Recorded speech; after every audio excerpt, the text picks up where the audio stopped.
Napilitan na nga si mamang ibenta itong isang alaga niyang baboy.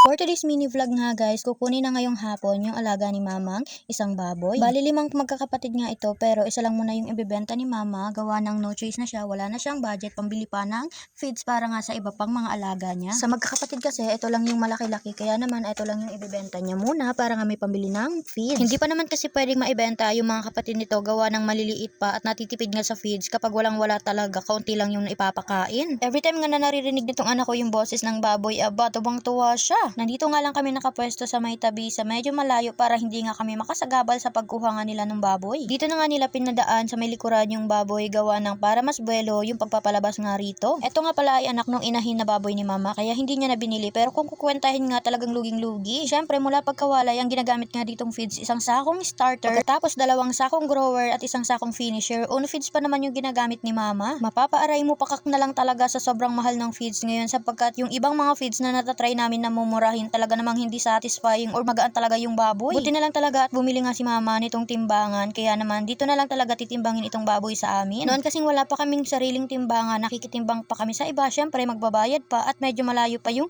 pagtitimbangan. Ngayon bago dalhin sa or bago ialis yung baboy dito, which is natimbang na siya. Kaya talagang mas better kapag merong sariling timbangan, less hassle, pagkatapos sure ka pa na tama yung magiging timbang ng alaga mong hayop, hindi ka malulugi o hindi ka nga madadaya, kasi yung ibang mamimili nga ng baboy ay meron silang dalang sariling timbangan. Kaya talagang mas mabuting meron kang sariling timbangan sa inyo, lalo na kung nag-aalaga ka ng baboy. Sa pagkakaalala ko nga, ako nga lang yung bumili nito, ang timbangan na to through online. Yung presyo nga ng timbangan na bibilhin mo ay depende sa kilo na kukunin mo. Merong 100 kg, 150, 200 at iba pang kilo. At digital na nga rin pala itong aming timbangan. Kaya kung gusto nyo rin o may balak rin kayong bumili ng ganitong timbangan, lalagay ko na lang yung link nito dyan sa comment section para naman sa totoo or sa legit shop lang kayo makaka-order kung saan din kami nag-order nito. So ayun na nga guys, inilagay na nga nila sa sako yung baboy para mas madali nilang mabuhat.